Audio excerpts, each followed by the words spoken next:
Zungumza mengi na mazuri kweli kweli, tutaanza kudonoa moja baada ya jingine, lakini swali langu la msingi kwako Jeff, kwa wachezaji wa Simba kwenye games kuanzia hatua ya nusu finali mpaka mchezo huu wa finali ya mkondo wa kwanza, hali ya upambanaji ipoje uwanjani? Unaona kabisa kwamba wanajitoa, wanaipambania nembo ya Simba?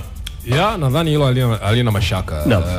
Watu wengi walidhani kwamba labda kwa mfano kwenye mechi na Al Masry ile Simba labda haitofanya vizuri baada ya kupoteza kwa mabao 2-0 kwa sababu kupoteza 2-0 North Africa mara nyingi huwa mechi ya marudiano inakuwa ngumu, lakini walikuja hapa na wakadominate mechi ya marudiano, wakatengeneza nafasi na wangeweza hata kuimaliza ile mechi nje ya mikwaju ya penalty. Walikosa nafasi nyingi sana, na kwenye mashindano kwa mfano ya mwaka huu ya shirikisho, Simba ndio timu inayoongoza kwa kukosa nafasi. Wamekosa jumla ya nafasi kubwa 18. Kwa hiyo kabla hapo napenda kitu ukikizungumza, unafikiri shida iko wapi kwenye kukosa hizi nafasi? Ni umakini wa washambuliaji na wachezaji wote wanaocheza eneo hilo? Hili jambo tumelizungumza mara nyingi. Simba msimu huu eneo lao la ushambuliaji lina changamoto kidogo. For me, mshambuliaji wao ambaye kidogo ana afadhali ni Mukwala kuliko Ateba. Na unajua sehemu ambako unaweza kupima quality ya mshambuliaji wako ni kwenye mechi za kimataifa. Huku ndani sio issue, kwa sababu unapozungumzia magoli kwa mfano Mukwala aliyofunga kwenye ligi aliyotoka huko ni yale sana aliyofunga tu Waziri Junior hapa akiwa na KMC. Lakini kwa hiyo hicho hakiwezi kuwa kipimo cha kumpima kwamba bwana hata Tanzania hapa George Mpolisi alifunga goli kama hizo tu 14-16. Lakini kwenye mechi za kimataifa ndio hasa unaweza ukapima quality ya mchezaji kwamba bwana aliomo yamo ama kuna udhaifu wote. Kwa hiyo ukiangalia msimu huu source kubwa ya magoli ya Simba imekuwa ni Jean Chalea washambuliaji kwa mfano kina Ateba, kina Mukwala. Kidogo lazima tukubali kwamba quality yao sio kama ambayo tumewahi kuiona.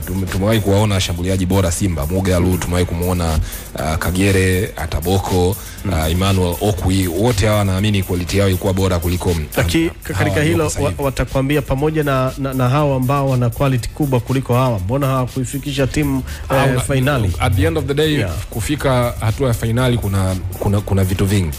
Kwa sababu pia lazima upate the right balance. Kuna wakati unaweza ukawa na washambuliaji wazuri, shida ikawa kwenye midfield, shida ikawa kwenye defense. Ukiangalia msimu huu Simba wamekuwa na kikosi ambacho kiko well balanced kwa kiasi kikubwa. Ukiangalia kwenye defense, kazi ambayo wamepiga Hamza na Shemalon, alafu baadaye huku akaja Karabu naye akawa anacheza. Umeuliza kuhusu kujituma na kupambana. Mimi I keep on telling people kwamba kitendo cha Simba kuondoka Morocco pale kwa scoreboard ikiwa vile 2-2 ni kwa sababu watu walipambana.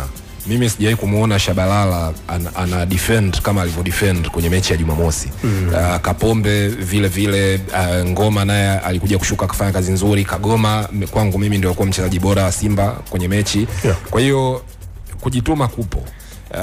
Ambacho wanahitaji tu kufanyia kazi ni eneo la kushambulia kwenye hii mechi ya marudiano, kwa sababu kumzuia Bekane ni kitu ambacho mtafanya, lakini kipaumbele zaidi ni nyinyi ku-overturn ile scoreboard. Na mna overturn scoreboard vipi? Ni kwa kufunga magoli. Kwa hiyo ndio kama alivyosema Boniface Pawasa kwamba lazima hilo eneo lifanyiwe kazi, na lifanyiwe kazi with precision. Uwezo wa Simba kushinda ile mechi bado upo.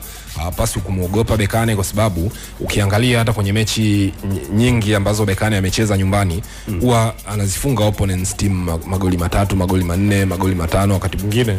Kwa hiyo Simba ni moja kati ya timu ambazo zimeondoka pale Bekane wakiwa angalau hawajafungwa idadi kubwa ya magoli. Kwa hiyo I believe wanaweza wakafanya kitu. Wanaweza wakafanya kitu, na kitu chenyewe ni kupata ushindi wa mabao mangapi? Matatu. Mbele ya RS. Wanaweza wakashinda 2 wakaenda kwenye mikwaju ya penalty. Even though huo sio mpango, lakini ni kitu ambacho lazima mkiweke katika mazingira yenu, kwa sababu inawezekana.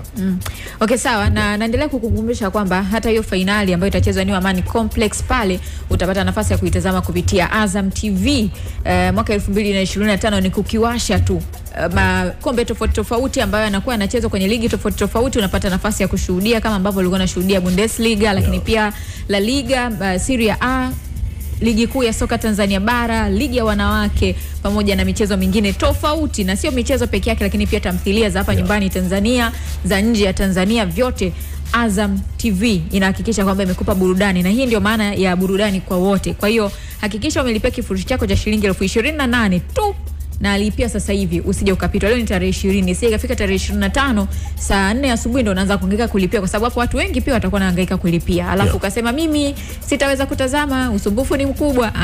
Lipia mapema. Kabisa, lipia mapema ili usipate usumbufu, msikilizaji wetu na yoyote yule ambaye unatusikiliza hivi sasa.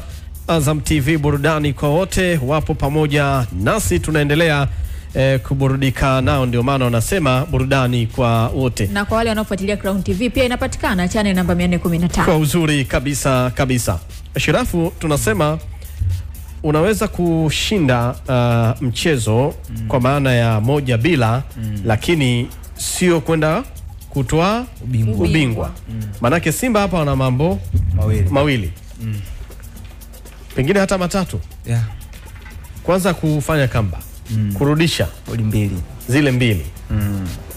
Hapa sasa kuna mawili. Kamanda nimependa, nasema wakati mwingine zikana wakaelekea katika mikwaju ya penalty kama vile Al-Masry, na lolote linaweza kutokea kwenye mkwaju wa penalty.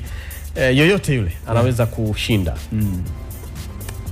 Unawaona Simba jinsi kikosi kilivyo, wakiwapiga Berkane mabao 3 pale kwa bila.